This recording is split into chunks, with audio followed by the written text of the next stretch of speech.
اللہ نے اس سے 100 گنا زیادہ بھی دیا ہوتا تو نرگس کی محض ایک مسکراہٹ پر قربان کر دیتے۔ وہ تو میاں منظور ہیرا ہے، ہیرا۔ منظور حیرت سے وہ داستان سن رہا تھا۔ وہ چپ ہوئے تو بولا، مگر تم یہ سب کچھ کیسے جانتے ہو اچھو میاں؟ اچھو میاں کے ہونٹوں پر ایک تلخ مسکراہٹ مچلی اور آنکھیں نم ہو گئیں۔ بہت ناسمجھ ہو میاں، وہ میں ہی تو ہوں، جب کا نوابزادہ اشرف علی خان اور آج کل کا اچھو۔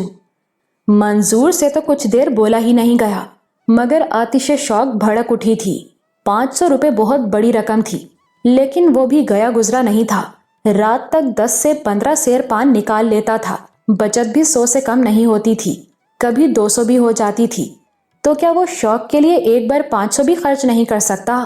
صرف ایک بار۔ سو اس نے دل کڑا کر کے کہا، اچھو میاں میں بھی 500 دوں گا، ایک بار مجھے اس سے ملوا دیں۔ یہ تو ہو ہی نہیں سکتا، نیلم بائی نہیں مانے گی۔ کیوں نہیں مانے گی؟ بازار میں دکان لیے بیٹھی ہے، کھرے پیسے دوں گا۔ وہ عقل مند دکاندار ہے، اچھے مال کو باسی ہونے سے بھی تو بچانا ہوتا ہے۔ وہ سونے کا انڈا دینے والی مرغی سے برسوں فائدہ اٹھانا چاہتی ہے، تبھی تو تیسرے گاہک کو آج تک قبول نہیں کیا اس نے۔ منظور گڑ گڑانے لگا، خوشامد کرنے لگا، خدا کے لیے نواب صاحب ایک بار، بس ایک بار۔ اچھو میاں موم ہو گئے۔ برسوں کے بعد کسی نے اتنی عزت دی ہے جو میں بھول ہی چکا تھا۔ اس نوابی کی خاطر کوشش کروں گا، لیکن میاں کام آسان نہیں ہے، میں وعدہ نہیں کر سکتا۔ 1 ہفتہ گزر گیا۔ منظور میاں اچھو میاں سے روز پوچھتا، مگر وہ کہتے بات نہیں بنی میاں۔ پھر ایک دن وہ آئے تو بولے، بڑی مشکل سے راضی کیا ہے میاں اوور ٹائم کے لیے۔ یہ جو تھوڑی دیر کو کوٹھے پر بیٹھتی ہے، یہ وقت ایک دن کے لیے تمہارا ہوگا، مگر میاں بس 1 گھنٹہ ملے گا۔ منظور تو نہال ہو گیا، شکریہ نواب صاحب، مگر ہاں 500 میں نہیں مانی۔ وہ کہتی تھی اصول توڑوں گی تو ریٹ بھی زیادہ ہوگا، 1000 لے گی وہ۔ منظور کا دل تو بیٹھ گیا، مگر پھر اس نے سوچا، زندگی میں ایک بار تو بیوی بچوں سے ہٹ کر اپنے لیے کچھ سوچا ہے۔ ٹھیک ہے نواب صاحب، میں دوں گا، بس تو کل مغرب ہوتے ہی آ جانا۔ اگلی شام منظور کسی 16 سالہ عاشق کی طرح نیلم بائی کے کوٹھے پر پہنچا۔ نیلم بائی کو رقم دے کر وہ کمرے میں گیا جہاں نرگس موجود تھی۔ اسے قریب سے دیکھ کر اس کی آنکھیں چندھیانے لگیں۔ لڑکی تھی کہ فانوس، بس ایک چیز اچھی نہیں لگ رہی تھی، اس کے چہرے کی بیزاری۔ آپ مسکراتی نہیں؟ اس نے بات شروع کی۔ وہ بہت مروب ہو رہا تھا۔ اس کا آپ سے کیا واسطہ، آپ اپنا مطلب پورا کریں۔ بڑی بے رخی سے جواب ملا۔ اچھا آپ نگاہیں تو اٹھائیں، مجھے آپ کی آنکھیں دیکھنے کا بہت شوق ہے۔ آنکھوں کی قیمت آپ نے ادا نہیں کی ہے تو وہ بھی لے لیجئے، اس نے خوش دلی سے کہا۔ اللہ کا شکر ہے، ابھی میرے پاس بہت کچھ ہے جو برائے فروخت نہیں ہے۔ وہ اصرار کرتا رہا اور وہ سخت ہوتی گئی۔ آخر وہ جھنجھلا گیا۔ 1000 روپے اس کی کم از کم 6 ماہ کی کمائی تھی، اور یہاں گھاسی نہیں ڈالی جا رہی تھی۔ وہ تو محبت کرنے والے کی حیثیت سے آیا تھا، مگر یہاں اسے تماشبین بنایا جا رہا تھا۔ لیکن وہ تماشبین تھا نہیں۔ اپنی بھاری رقم وصول کرنے کی جھنجھلائی ہوئی کوشش میں وہ تماشبین بن تو گیا، مگر تماشبینوں والی فطری جارحیت اس میں بھی نہیں تھی، اور دوسرا فریق عدم تعاون کا مظاہرہ کر رہا تھا۔ اس کی سمجھ میں کچھ بھی نہیں آیا۔ وہ خوبصورت لڑکی اس کے لیے تو برف کی سیل ثابت ہو رہی تھی۔ تماشبین نہ ہونے کی وجہ سے منظور احساس کمتری میں مبتلا تھا۔ اس نے اس صورتحال کو سمجھنے کی کوشش کی تو وہ بھی اسی احساس کے تحت۔ اس کا خیال تھا کہ ایک تو اوور ٹائم ہونے کی وجہ سے نرگس جھنجھلا رہی ہوگی، دوسرے اسے معلوم ہوگا کہ وہ سامنے پان کی دکان چلانے والا منظورہ ہے، اس لیے وہ اس کی تحقیر کر رہی ہے۔ وہ اپنی دکان پر پہنچا تو اسے احساس ہو رہا تھا کہ وہ بری طرح لٹ گیا ہے۔ اتنی بھاری رقم خرچ کرنے کے بعد بھی اسے کچھ نہیں ملا۔ اسے تو عزت بھی نہیں ملی۔ اسے نہیں معلوم تھا کہ یہ بات وہ نرگس سے کہتا تو جواب ملتا، نادان ہو، عزت لینے اس کے پاس آئے ہو جس کی اپنی کوئی عزت نہیں۔ مالی نقصان کا احساس تو خیر فوراً ہی ختم ہو گیا تھا۔ اس نے سوچا، کوئی بات نہیں، 6 مہینے بعد ہی صحیح، رقم تو پوری ہو جائے گی۔ وہ سمجھے گا کہ اس کو 1000 روپے میں بہت اچھا سبق مل گیا ہے۔ بازار میں وہ روزی کے لیے بیٹھا ہے، تماشبین کے لیے نہیں۔ یہ تجربہ اسے ہمیشہ یاد رہے گا۔ لیکن رہ رہ کر اسے ایک خیال ستاتا تھا، کاش اس نے وہ آنکھیں دیکھ لی ہوتی، پھر اسے کوئی غم نہ ہوتا۔ اور اب اس نے دیکھا کہ نرگس کی نظریں اٹھی ہیں